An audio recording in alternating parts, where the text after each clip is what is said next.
Halo, apa kabar semuanya? Semoga semuanya dalam keadaan baik dan sehat-sehat selalu.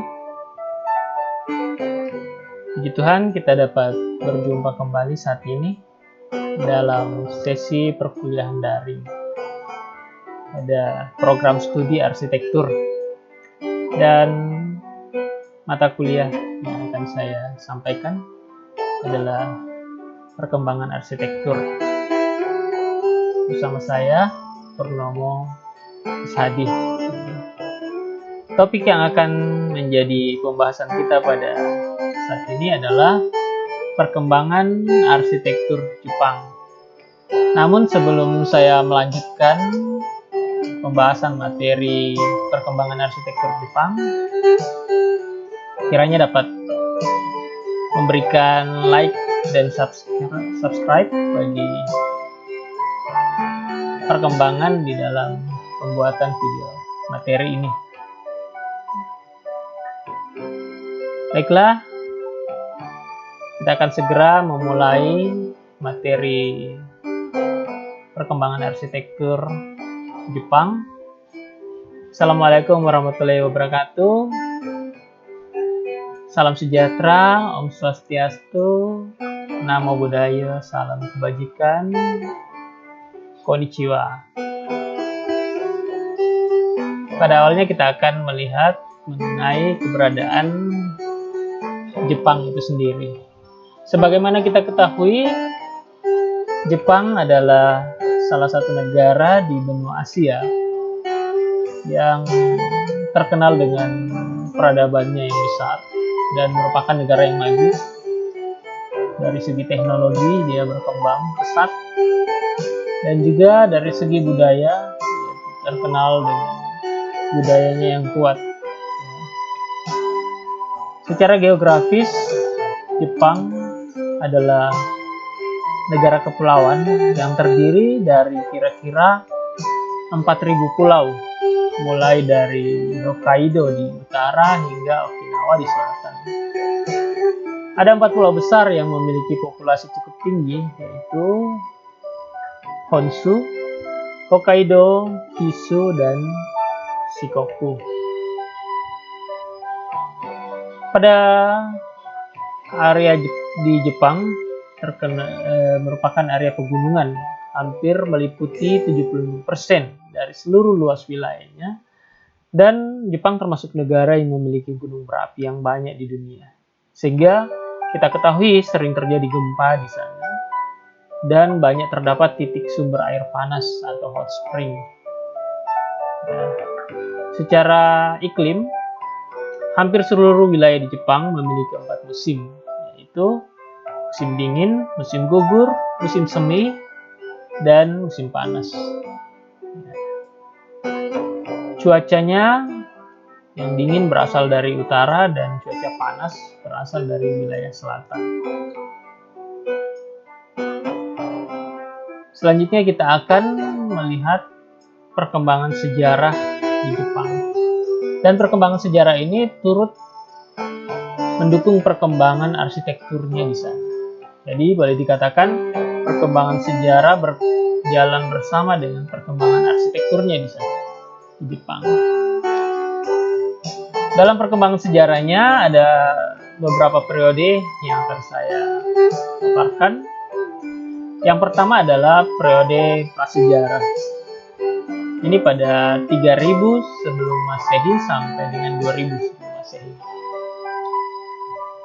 Pada periode ini dibentuk sebuah kerajaan oleh Kaisar Guangwu dari Cina yang memiliki raja yaitu Yamatai Koku dan Ratu Himiko.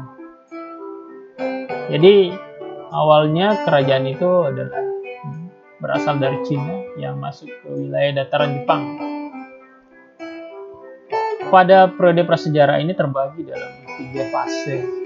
Fase periode yang pertama yaitu periode Jomon. Pada periode Jomon terdapat tempat tinggal awal yang terdiri dari rumah-rumah pipi dwelling dengan menggunakan lubang dangkal dengan lantai tanah yang dipadatkan dan atap dari rumput yang dirancang untuk mengumpulkan air hujan dengan bantuan toples. Ya, bentuknya kurang lebih seperti pada gambar. Kemudian dalam periode ini, iklim yang lebih dingin dengan curah hujan yang lebih besar menyebabkan penurunan populasi. Jadi banyak masyarakat yang meninggal dan akibat iklim yang terjadi dengan kondisi bangunan yang ada, dan didukung oleh ritual mereka. Penurunan populasi ini memberikan kontribusi terhadap kepentingan ritual. Masih di dalam periode prasejarah, ada fase yang kedua, yaitu periode Yayoi. Selama periode Yayoi, masyarakat Jepang mulai berinteraksi dengan dinasti Han di Cina. Pengetahuan dan keterampilan teknis tentang bangunan mulai memengaruhi mereka. Orang Jepang mulai membangun gudang dengan bentuk panggung sebagai lumbung yang dibangun menggunakan alat seperti gergaji pahat yang mulai muncul pada saat itu. Kurang lebih bentuknya seperti ini. Ya, atapnya dari bahan jerami berbentuk V terbalik, ya, seperti atap pelana sederhana, dan hampir keseluruhan dengan material-material alam, kayu dan jerami.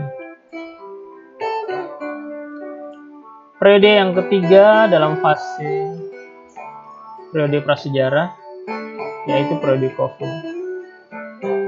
Periode Kofun ditandai dengan munculnya banyaknya gundukan bilik pemakaman atau tumuli. Kofun secara harfiah berarti adalah gundukan lama. Ya, seperti ini contohnya kita melihat pada awal periode makam dikenal sebagai lubang kunci Kofun atau Zenko Point Kofun. Sering memanfaatkan topografi yang ada.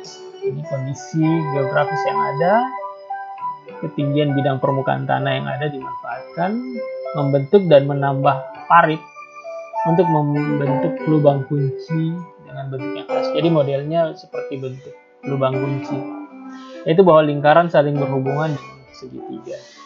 Jadi pada bagian tengahnya ini adalah bentuk parit, ya. Nah, ini adalah bentuk-bentuk parit, ya. Dikelilingi bangunan itu dikelilingi oleh parit. Selanjutnya kita lihat pada akhir periode Kofun, makam penguburan berangsur-angsur hilang dan upacara kremasi Buddha mendapat popularitas. Jadi mulai ditinggalkan model-model pemakaman seperti ini, dan yang dikembangkan adalah metode pemakaman dalam bentuk kremasi.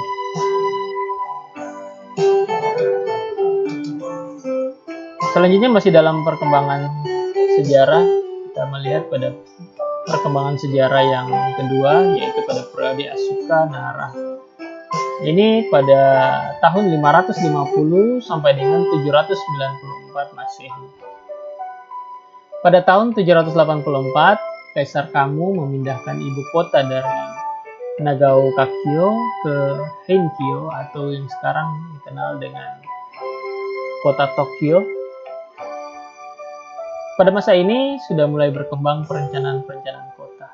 Ya, arsitektur penataan kota sudah mulai dikembangkan dan umumnya menggunakan konsep grid. Ya. Konsep grid ini dengan bentuk jalan menjadi pemisah pada setiap zona, dan terdapat satu jalan raya utama menuju kompleks istana. Pada masa periode Asuka Nara, kekaisaran yang memerintah pada masa itu membelah kota menjadi dua bagian yang disebut kota sebelah kiri dan kota sebelah kanan, atau dalam bahasa Jepang disebut Sakyo dan Okyo. Besarnya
Bahan material yang digunakan seperti batu, semen, tanah liat itu digunakan sebagai elemen bangunan yang diterapkan pada dinding, lantai, dan lantai kayu sederhana.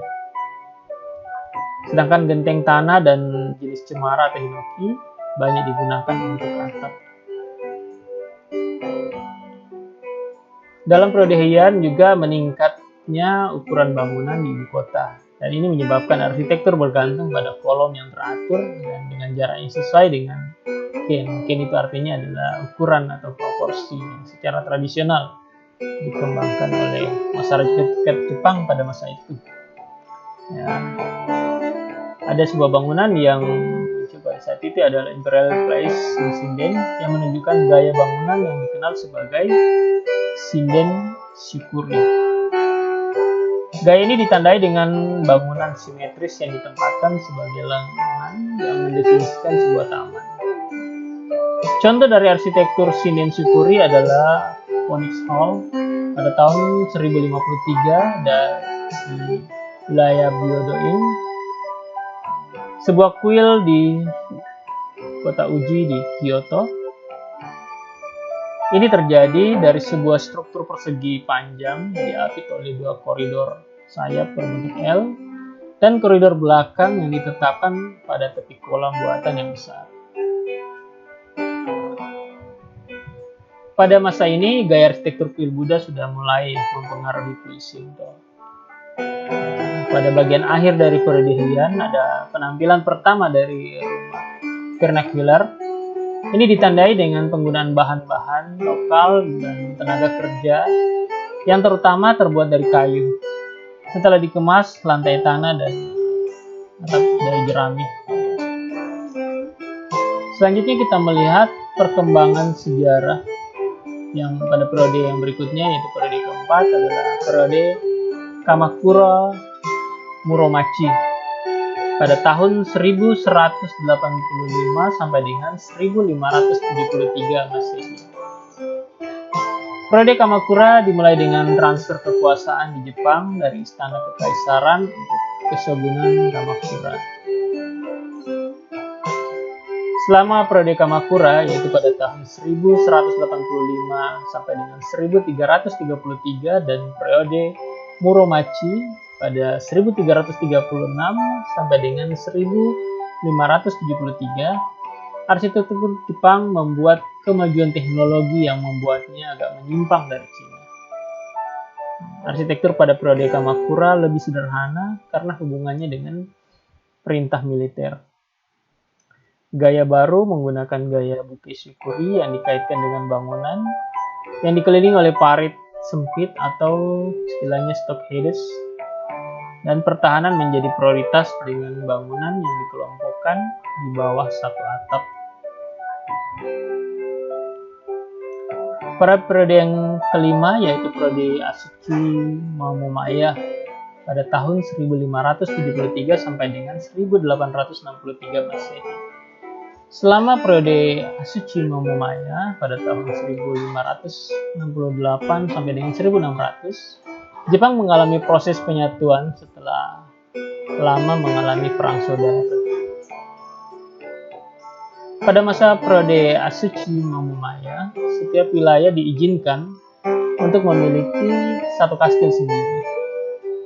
Biasanya kastil terdiri dari sebuah menara pusat atau istilahnya tensu yang dikelilingi oleh taman-taman dan bangunan benteng.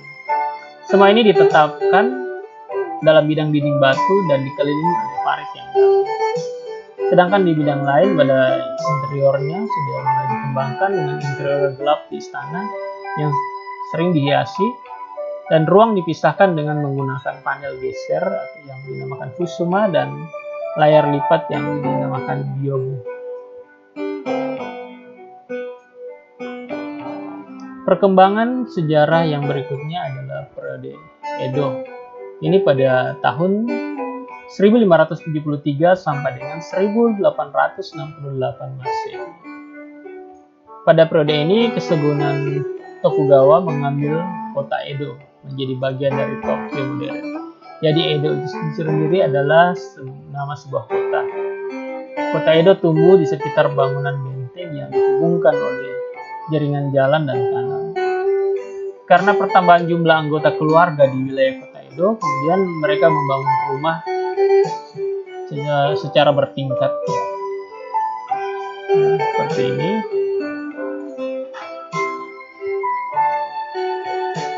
Periode yang ketujuh yaitu periode perkembangan sejarah, periode Meiji Showa awal ya, kepada tahun 1687 sampai dengan 1926 Masehi. Menjelang akhir kesuburan Tokugawa, pengaruh Barat dalam arsitektur terlihat pada gedung-gedung yang berhubungan dengan militer dan perdagangan, terutama angkatan laut dan fasilitas industri. Setelah Kaisar Meiji tidak berkuasa, mulai dikenal sebagai Restorasi Meiji. Pada masa itu, Jepang memulai melakukan westernisasi, melakukan hubungan dengan Barat yang menyebabkan akan kebutuhan untuk jenis bangunan baru seperti sekolah, bank, dan hotel.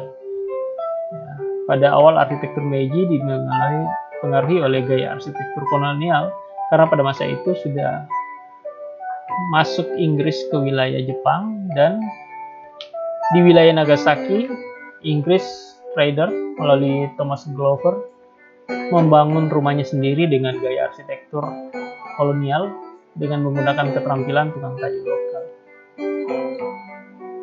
Pada periode Meiji itu, ada seorang arsitek dari Inggris, Thomas Waters, yang merancang Japanmin Osaka pada tahun 1868. Sebuah bangunan yang panjang dalam batu bata dan batu dengan serami pedimento pusat. Jadi bangunannya berskala monumental yang bentuknya memanjang dengan bergaya arsitektur kolonial. Daya pada saat itu Jepang sudah dikuasai oleh koloni Inggris. Salah satu contoh utama dari arsitektur Barat ya adalah Rokumeikan, yaitu sebuah bangunan berlantai 2 dan besar, letaknya di Tokyo. Itu dibangun selesai pada tahun 1883 yang menjadi simbol kontroversial westernisasi pada periode Meiji. Pengaruh-pengaruh Barat sudah mulai berkembang yang dibawa oleh Inggris. Sampai saat ini perkembangan arsitektur ya, sudah banyak bangunan-bangunan yang dikembangkan oleh Jepang, baik bangunan modern maupun postmodern, yaitu bangunan modern yang menggunakan pendekatan-pendekatan arsitektur lokal memadukan dengan wilayah arsitektur lokal. Namun pada arsitektur Jepang itu sendiri memiliki sifat dan karakteristik khusus ya. Kita ketahui bersama bahwa arsitektur Jepang itu terkenal dengan sifatnya yang ringan dan halus. Dan konstruksi kayu lebih menonjol dengan bentuk-bentuk lengkung dan yang sederhana. Dia ringan, halus, serta sederhana. Bentuk bangunan sebagian besar adalah bentuk bangunan yang simetris dan seimbang. Arsitektur tanaman naturalis tidak dapat dipisahkan dengan desain bangunan dan merupakan suatu kesatuan. Pengolahan taman lebih wajar dan tidak banyak pengolahan tanah manusia. Jadi memang dari kondisi taman aslinya yang dikembangkan. Adapun yang ditata adalah beberapa bagian-bagian tertentu. Dan sifat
dan kehampaan atau surga. Kelima elemen ini bersumber dari keyakinan agama Buddha dan juga dominan dalam budaya Jepang, terutama pengaruh dari Neo-Confucius selama periode zaman Edo.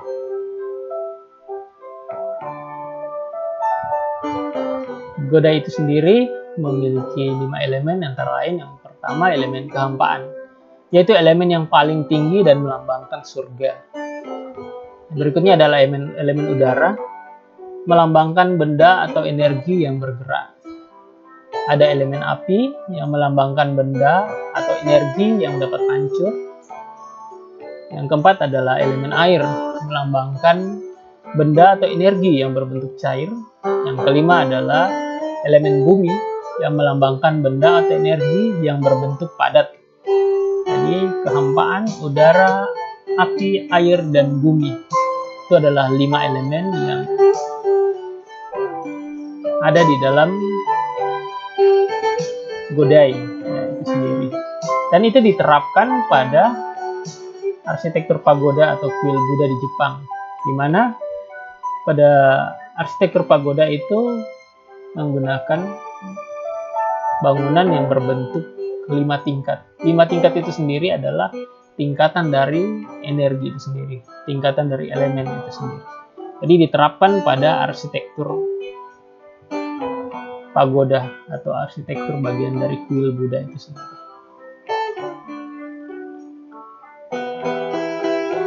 Selanjutnya kita akan melihat dari segi struktur dan konstruksi dari arsitektur Jepang. Struktur dasar bangunan Jepang adalah rangka kayu dengan tiang kolong kayu diletakkan pada pondasi dan diikat oleh balok-balok horizontal. Jadi banyak menggunakan bahan-bahan kayu. Ruangan dengan lantai tanah, tatami, dan fondasi batu kayu ditindih dengan bahan kayu yang menjadi salah satu ciri khusus. Sedangkan bahan penutup atap, penutup rangka pada bagian atap biasanya menggunakan jerami, ilalang, sirap, dan genteng yang menggambarkan simbol antara alam dan manusia, antara surga dan bumi. Sekarang kita melihat dalam aspek interior. Interior adalah bagian dari arsitektur Jepang yang sangat terkenal. Desain interior Jepang sangat efisien dalam penggunaan sumber daya. Interior tradisional dan modern Jepang sangat fleksibel dalam penggunaannya dan dirancang sebagian besar dengan bahan-bahan alami. Ruang digunakan sebagai kamar yang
perkembangan arsitektur Jepang. Terima kasih atas perhatiannya. Jangan lupa untuk like dan subscribe. Semoga materi yang saya berikan bisa memberikan manfaat bagi kita semua dan tetap semangat dalam menjalani hidup. Sampai jumpa pada pertemuan berikutnya. Semoga kita senantiasa diberikan kesehatan dan kekuatan. Akhir kata, saya mengucapkan Assalamualaikum warahmatullahi wabarakatuh. Salam sejahtera bagi kita semua. Om Swastiastu, Santi Om. Namo Buddhaya. Salam kebajikan. Sayonara. Sampai ketemu lagi.